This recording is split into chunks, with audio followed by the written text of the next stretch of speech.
Okay, so hi again. This is for not this Shabbat, but next Shabbat, just so we're all clear. Parshat Balak, 5785, that's the year, how God, others, and we see ourselves. So as promised, we're going to continue to talk about Medber and its meaning and its opportunities and its challenges and all of that. So we're going to begin by setting the historical stage. The Israelites are approaching the end of their 40 years in the wilderness, Bamidbar, and all of the confusion that was resolved and chaos that was organized, the structure that was implemented to help them navigate their various adventures. They have graduated, as we have discussed in previous Parshiot, to the status of midber, a potentially strong and able people who can find words and turn them into action. Already they have fought and won wars against Sihon, king of the Amorites, and Og, king of Bashan, showing themselves to be formidable opponents to those who would destroy them, regardless of how much larger they are than them. They have arrived at the plains of Moab, today southern Jordan, at the point where it touches the Dead Sea. Balak, king of Moab, sees all of this progress and notes the victories of this desert people. Remember, the world was not connected by cyberspace, but it was smaller. And just as Yitro had heard about what happened, Balak also, people know what's going on, and they know who the formidable powers are. And if a people have risen above one of those powers, it makes big news. They traverse the unfamiliar terrain, and to say the least, the king of Moab is concerned, sharing his distress freely with the elders of Midian. The language of the Torah that is used at this point to express this discomfort and alarm is precisely parallel to that which describes the reaction of the Egyptians so long ago in the beginning of the book of Shemot, chapters 1, verses 6 through 10. Back in the beginning of Shemot. Again, transition of a generation. We see that. There's a saying that if something is truly worthwhile, it will not be completed in one generation. And here we see the movement of generations. It comes from Kohelet, which many see as a frustration. One generation comes, another one goes, one gets replaced by another, and the land, the Eretz, stands alone, basically. So Yosef and his brothers die, all of that generation, Bnei Yisrael paril v'yishritzu, and they multiplied and they became strong. Ma'od, very, very strong. And they filled the land. Vatimalei ha'aretz otam. Vayakam melech hadash al Mitzrayim asher lo yada Yosef. And a new king comes up in Mitzrayim that doesn't know Yosef. Vayomer al amo, hinei am bnei Yisrael ravatzu mimenu. Here's this nation of Israel. They are great. They are stronger than us. Hava we're going to make life difficult for them, lest they increase and lest they decide to side with our enemies or declare war themselves. They will fight us for Allah min ha'aretz. So we're going to take care of this. In our parsha, in Parak Chafbet 22, we see Vayar Balak ben Zippor at Kol Asher Asa Yisrael le'Amori. And Balak, the son of Zippor, saw that all that Israel had done to the Amorites. So again, if you go back and you read these texts, chapter 1 of Shemot, later in Shemot, Yitro's experiences, and now Balak, you'll see a lot of parallelisms. Vayagar Moab miknei ha'am. Moab became terrified of the people. Kirav hu, same words that we used in the beginning of Shemot, because they were great. The yakatz Moab bnei Yisrael, and the yakatz it means and they become gravely ill, expired. They lose all faith. Ketz is an end. They feel like they were done from bnei Yisrael. Moab says to the elders of Midian, now, this assembly is going to devour everything around us. Sound familiar? Reverse the players and think of the Meraglim when they came back. There was great fear amongst all of these different groupings. Each one thought that if another one succeeded, they were done, because this was the time of the mightier rules. So he sends messengers to Balaam, son of Beor, to Petor, which is situated on the river, and he says, again evoking the very beginning of Shemot, Hine am yatsa miMitzrayim, hine chisa et ayin haaretz v'yashev mimahu. A people has come out of Mitzrayim. They've covered the eye of the land, in other words, as far as anybody can see, and they are stationed opposite me. So now, Balaam, Vata, Lechana, please come. This is that please do X. We've seen this before. Curse this people for me. Arali eta amazeh ki atzum hu. Again, same words as the beginning of Shemot. Because they are mightier than I am. Mimeni. Ulai uchal nakebo. Perhaps I will be able to strike them and drive them out of the land. Why? Because I know, Balak says, et asher tevarach mevarach v'asher ta'or yo'ar. That which you bless will be blessed. That which you curse will be cursed. So here we have two perspectives from the outside regarding the Bnei Israel. The Egyptian response to their growth in number was to enslave them, to remove their power, so they could not become a war enemy and a threat to the Egyptian empire and their mighty power. In the case of Balak, king of Moab, seeing that the same group, this Bnei Israel, which had basically been the undoing of the powerful Egyptians and were successful in numerous battles, he wasn't going to go that route because it didn't work. He wanted to undo them by a curse from his magicians. In both cases, the numbers of the Bnei Israel were cause for great angst. Rav hu, they are great. Va'atzum mimenu, they are mightier than we are.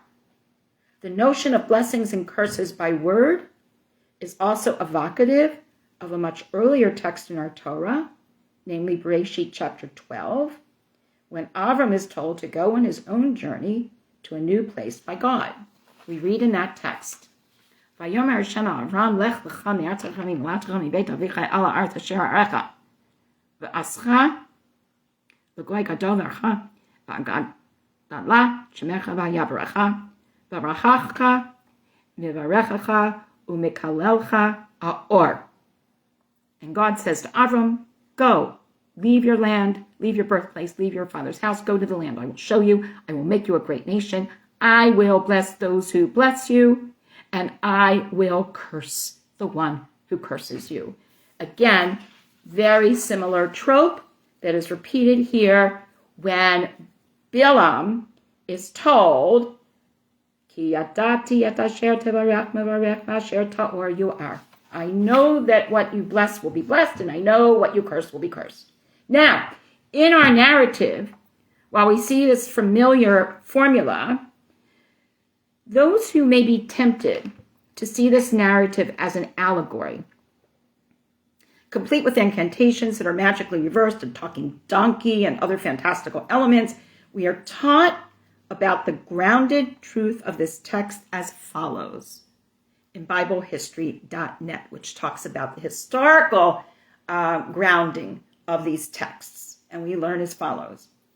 In the country of Jordan, at an excavation known as Dir Allah, a fragment of a text from the prophet Balaam was found, which dates to at least 800 years before the beginning of the Christian era, which places it in the ballpark. The discovery consists of 119 broken plaster fragments inscribed with an ancient text written in the Aramaic language. One of the fragments, when put together, is inscribed with the words, quote, warnings given by Balaam, the son of Beor, a seer of the gods, end of quote. Also included in the text is the Aramaic word Shaddai, which translates, in our own context, to the Almighty. This is consistent with Balaam's oracles given in, well, it's BibleHistory.net, so in the Old Testament, our Tanakh, our Torah. The Bible, our Torah, in Bamidbar, chapter 24, verses 3 through 4, still using the historical perspective. So it's Bible and it's numbers, and understand it's outside of the Jewish context per se. Says, the utterance of Balaam, the son of Beor, the utterance of the man whose eyes are open, the utterance of him who hears the words of God, who sees the vision of the Almighty, who falls down with eyes wide open. The present-day country of Jordan, where the inscription was found, was known as Moab at the time of Balaam, according to reliable historical maps and inscriptions on those maps.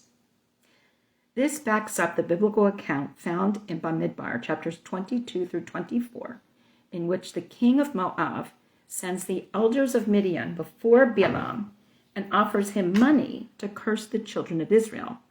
Instead of cursing the children of Israel, the Spirit of God comes upon Balaam and he blesses them. And this is an historical perspective. Now, to return to the discussion of our actual text, it is important to note that Balaam takes on not the perspective of his king and the people and their magicians, but rather that of God. It is thus that God's word comes through his mouth. Al-piv. We talked about that in the last Parshat when it says al-piv, by the mouth. It is in this spirit that we should come to understand what was seen in the very words that we recite daily upon coming into community. When we enter the Bet Knesset, we say, Matavua Halakha Mishkanet Israel. We read about this inscription as conveyed through instruction. God said to Balaam, Vayomer Hashem el Balaam, Lo telech imahem, lo ta'or et ha'am, ki baruchu. You must not go with them. You cannot curse these people because they are blessed. Remember, those that I bless will be blessed. Those that curse, I will curse. Balaam is caught between God and God's perspective and that of his countrymen. As he is held by this internal conflict, we read, Vayakam Balaam baboker yikadesh et otno vayeten vayelech im sarei Moab. He rises in the morning, he saddles the she-donkey, and he goes with the Moabite dignitaries. Now again, we're going to see a parallel text where another person was perhaps addressing an internal conflict. In Parak Bet 22 of Bereshit, we read the following about Abraham as he prepares to sacrifice his son Yitzchak. Vayachar devarim ha'ela v'Elohim nisa et Aram v'yomer alav Aram v'yomer hineni v'yomer kach na et bincha techitcha asher ahavta et Yitzchak v'lech lecha v'yishkam Abraham b'boker v'ychavash et chamav v'yikach et shnei narav. Comes to pass that God tests Avram and says to him, Avram, here I am, says Avram. And he says, please, again, kach na, please, take your son, your only one whom you love, Yitzchak, and go to the land of Moriah and bring him up there. V'halehu, prepare him for a burnt offering. Avram arises in the morning within this conflict, and he saddles his donkey, and he takes his 2 men with him. Now, in both cases, we know that while they are showing readiness, Vayakam Balaam baboker v'yichavesh no, and here Vayishkam Avram baboker v'yichavesh chamaro. The only distance being that we have a female donkey for Balaam and a male donkey for Avram. But the same words, the same formula. And in both cases, there's going to be hipuch. The blessing is going to come instead of the curse, and the sacrifice will be an animal, not Yitzchak. Something propels both of these folks to go on and to do what they do in spite of their own inner conflicts. And this will unfold in a completely different direction. This is the case both for Avram and Yitzchak and for Balaam and the Bnei Israel. As we continue reading through the drama of Balaam, Balak, and the Moabites, we see this dynamic. Vayomer Balak el Balaam, Ma asita li? What have you done to me? I hired you to curse my enemies, but you have blessed them. He answers, Halo et asher yasim Hashem bepi, oto ashmor ledaber. Whatever God puts in my mouth, that is what I must say. In Perek Chav Gimel, chapter 23, we see the same dynamic repeated as Bilam and Balak try to figure out what's going on, while Bilam by this point has God's perspective guiding him, either according to or against his will, and Balak is trying to come up with his own plan B. All right then, says Balak, you must neither curse them nor bless them. Vayomer Balak el Bilam, Gam Kov, lo tikavenu, Gam Barech, lo tivarechenu. Don't say a blessing, don't say a curse, say nothing. Vayan Bilam vayomer Balak. But Bilam says to Balak, Halo dibarti enechem lemor kol asher yidaber Hashem el tov yaseh. Didn't I already explain to you that which God says to me to do, I must do? The climax of the story as we know it is expressed in Parak 24. V'yar Bilam ki tov be'enei Hashem levarech et Yisrael. Bilam sees that it is correct, that it pleases God to bless Israel, so he did not practice divinations as he had. Instead, v'yaset al midbar pana. He turns his face to the desert. That desert in which there have been so many difficulties, as we've spoken about in earlier Parshiot, that desert which may have been seen as replete with challenges and empty, devoid of aspirations and hope. This is where Bilam finds his hope. He raises his eyes. He sees Yisrael dwelling, and the Spirit of God comes to him, and he begins to recite, and he says, after his little parable that he gives, this is the word of Bilam, the son of Beor, with one eye open and one seeing eye, almost resolving the conflict by saying, each eye sees a different perspective. I now only see one. Which eye is open? Ne'um shamea imre kel. The one that hears God's saying. And at that point he says, Ma tavu halecha Yaakov mishkanotecha Yisrael. How beautiful are your tents, O Jacob, your encampments, Yisrael. They will extend like streams, like gardens by the river, like aloes that God has planted, like cedars by the water. Just as Yitro was impressed by what he saw when he came to acknowledge that this people and their God were unified and an admirable community, so Bilam comes to a similar conclusion through being imbued with the perspective of HaKadosh Baruch Hu. So, we have the external perspectives and that of God. Where's the perspective of the Bnei Yisrael in our narrative? Is there a missing voice here? The Midrash interprets Bilam's observation of the Israelites as a moment of revelation where he sees and almost absorbs their character and way of life. Remember Yitro? Similar dynamic. According to Rashi, what Bilam saw were that the entrances to the Israelites' individual tents were all facing away from each other, demonstrating their respect for privacy and communal harmony while being part of the collective. This understanding of their communal values led Bilam to bless them, as God had inspired him to see this group from the inside of their reality, not from the external motivation of fear or hubris, such as communicated by Balak. Herein lies a most important lesson. One more set of parallel texts will be used here. Returning to our Parsha's beginning, we learned,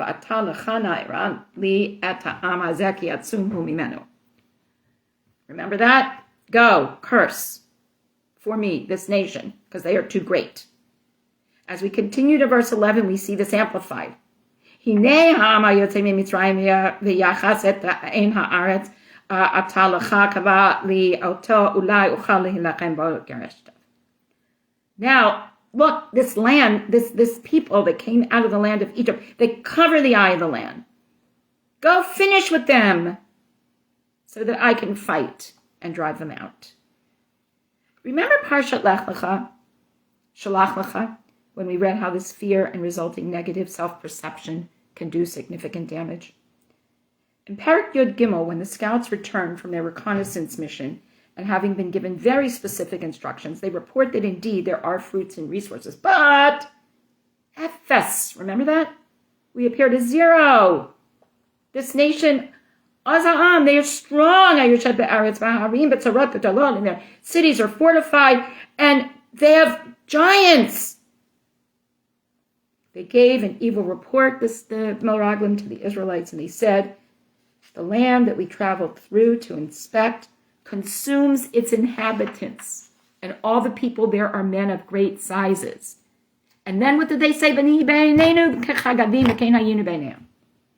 And we saw ourselves in our eyes as grasshoppers, so surely they saw themselves as well.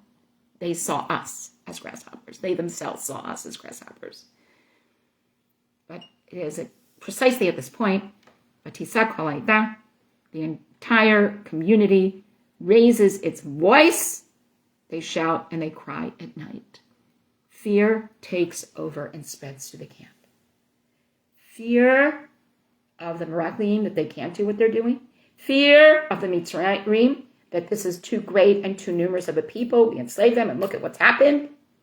Fear of Balak, in terms of this people using a lot of the same language. They're going to overtake us. Fear. But Bilam and Yitro see strength. Yitro sees what's done. He's then told by his son-in-law, and he says, Atani yadati ki Hashem gadol mikol Elohim acharim. I know your God is the greatest because of what God has done for you. And here, Bilam looks and says, they see inside. Sometimes others will look at us and wonder why one does not see one's strength when someone looking in from the outside will see it. Self-perception is everything. Even when others see strength within us and admirable qualities, if we do not see this within ourselves, how will we ever progress and move through the challenges that indeed will confront us as human beings in a very human world? Further, sometimes, in looking from the outside, one may see strengths and positive qualities that we may not appreciate or acknowledge within ourselves. Here is the lesson that we may learn from Bilam.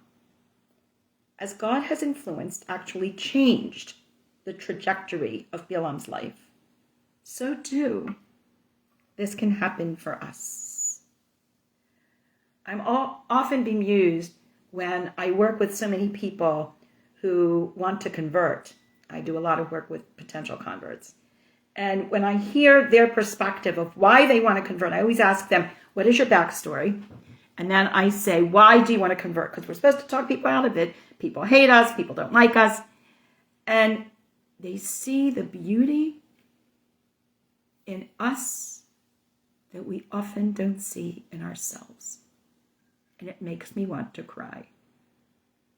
It makes me want to send them out on shlichut, to use my Chabad term, to talk to people who don't see their own inner strength. As God has influenced, actually changed the trajectory of Bilam's life, so too this can happen for us. Others may see our strengths where we may not. God may understand our capacity better than we do. And finally, we should most certainly be open to seeing the best in ourselves and each other, and therefore achieving that ideal that Bilam observed when confronted by the internal reality of the Bnei Israel. Be well all. I will return in 2 weeks from this coming Thursday. I wish you all a good couple of weeks. Shabbat Shalom times 2. And may we all, within the summer where we have heat, that reminds us of deserts, find our inner strength and celebrate it, for it is there. Lihitraat.